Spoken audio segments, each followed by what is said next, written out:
What Elon Musk said is a bold-faced lie. A former Republican director of USAID says the agency is critical to U.S. interests and can't be abolished or folded into the State Department. An employee of U.S. Agency for International Development protests outside of the USAID headquarters. Elon Musk, tech billionaire and head of the Department of Government Efficiency, said in a social media post that he and President Donald Trump will shut down the Foreign Assistance Agency. Or Kevin Deitch. Getty Images. By Michael Hirsch. February 4, 2025, 5:05 p.m. EST. Michael Hirsch is the former foreign editor and chief diplomatic correspondent for Newsweek, and the former national editor for Politico magazine. In recent days, the Trump administration has taken steps to shutter the United States Agency for International Development, or USAID, which distributes billions of dollars worldwide annually to help alleviate poverty, treat diseases, and respond to famines and natural disasters, as well as promote development and democracy. President Donald Trump has said USAID is run by lunatic radicals who promote leftist causes, and his appointed efficiency expert, billionaire Elon Musk, has called USAID a criminal organization that needs to die. Now Secretary of State Marco Rubio says he's the acting director of USAID, and the administration is reportedly trying to fold the agency into the State Department. But Andrew Natsios, who ran USAID under President George W. Bush and is a lifelong conservative Republican, calls such moves illegal and outrageous. What Musk and Rubio are doing is criminal.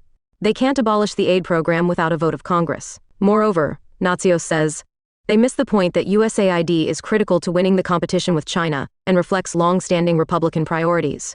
It's just % of the federal budget, right? Says Natsios, who also played a leading role in building World Vision, the largest Christian non-governmental organization in the world with programs in countries. And it builds goodwill and political influence and economic influence. It promotes American business. It protects us in terms of disease threats around the world. It is in our national interest to run these programs. Under Natsios, who now teaches at the Bush School of Government and Public Service at Texas A&M, USAID nearly doubled its budget to $14 billion with a worldwide workforce of 100 employees operating in more than 80 countries, including major aid projects in 3 war zones, Iraq, Afghanistan, and Sudan.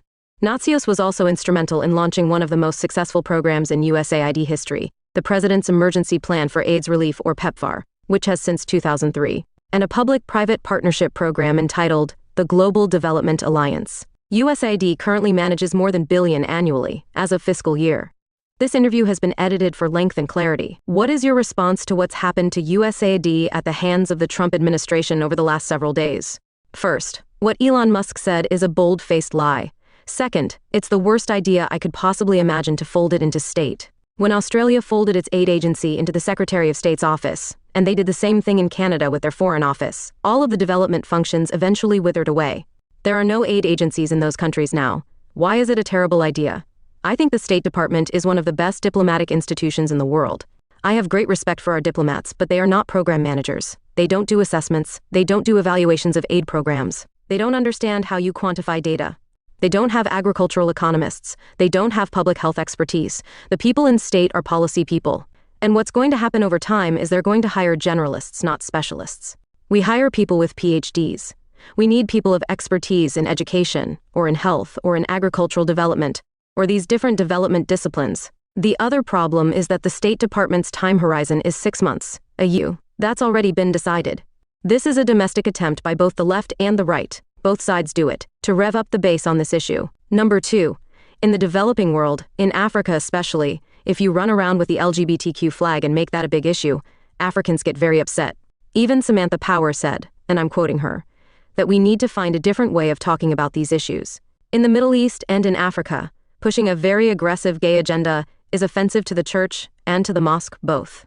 It is not helping us in those countries. Now, I don't want any kind of violence against gays, but why is that a USAID issue? That's not a development issue. It's a human rights issue. What would you say to the American people who are being told USAID is a worthless organization that doesn't add anything to their lives? The whole theme that's coming out of this administration is that the world is taking advantage of the US, that we have to stop spending money on other people and spend it on ourselves. I'm tired of listening to that argument. It's just 1% of the federal budget, right? And it builds goodwill and political influence and economic influence. It promotes American business. It protects us in terms of disease threats around the world. It is in our national interest to run these programs. Also, we don't want a large number of people to starve to death, because it's destabilizing and it's frankly intolerable from an ethical point of view. And the polling data, by the way, shows that the great majority of the American people, when you specify what the program is, they support it. Another area where USAID has been criticized, not just people with a political agenda like Musk, but also some development aid experts, is that it said that many of its programs are ineffective. They are in the hands of a few very large government contractors who don't monitor results or work with the local community enough. Even the agency's own Inspector General concluded in recent years that 43% of USAID programs failed to achieve about half of the intended results, and yet, contractors still got paid in full. A couple of points here. 1. We are so obsessed with accountability that it actually paralyzes the agency so much we're so worried about any money disappearing. There's an independent nonprofit that judges the quality of management in the federal government. It's called and it's very technical. Guess what agency the federal government ranks second in quality of management and competence? USAID. I in the Washington Post on this. Beyond that, there is not one single country in the world that developed as a result of small community action projects, not one. The only country where we flooded the country with community action is Haiti. Do you think Haiti is a success story? Right? I don't think so. Okay, so, with all due respect, local community action, I think we should do it just to develop civil society. But the notion that we should be spending most of our money on small community projects is utterly ridiculous. And more importantly, we would need 10 times the staff we had now in order to manage very small grants to a lot of groups. So, do we need the large contracts? Yes, we do. As I mentioned, we did a worldwide system for collecting data on diseases, and it's in different countries. Even big NGOs couldn't have done this. Only big contractors can do it. Are there any programs you think should be cut from USAID? Yes, I think the family planning budget is too big. I think it should not be abolished, but it should be shut down in Asia, because the Asian countries have been running this on their own for 50 years. I'd take half of that money and put it in Africa. And the notion that USAID assistance is going to have any impact on carbon emissions is a real stretch. What we should be spending our money on is adaptation. We need to be developing seed rice that can sustain higher temperatures and still produce. We're developing it now, but it's too slow. Do you think that some of the reform programs that were put in place at USAID in Trump's first term could work, for example, Journey Towards Self-Reliance, embraced by Trump's former USAID administrator Mark Green? The idea was that foreign aid should have the measurable goal of building self-reliance in partner nations as soon as possible, so the US can get out. Well, I have been very critical of that. We closed the aid mission in Panama and the Chinese moved in, right? Some say, if a country is middle income, we shouldn't be providing any money. That's baloney. We are in great power competition right now, and if a country's got serious social problems, and Panama does, just because their income has gone up, that doesn't mean the problems have been dealt with. There are more poor people in India than there are in sub-Saharan Africa. I think the notion that we should graduate countries made sense in the post-Cold War world. It does not make any sense right now in terms of competition. We need to focus on the geography of our aid programs, where our missions are, and whether they're critically important to the national interest of the United States. We should always have a mission in Egypt. We should always have a mission in Panama. We should always have a mission in Morocco because of the Straits of Gibraltar. These are critical transportation, and they affect global food security, because the global food system relies on these choke points in order to deliver food.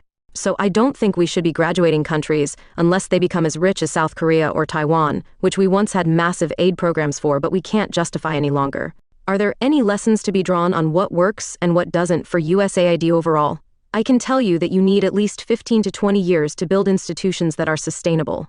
You can't do it overnight. 2, you can't have programs turned on and off, and both administrations did this. The Biden people would stop something they didn't like for policy reasons. Then they started again, and then they stopped it again.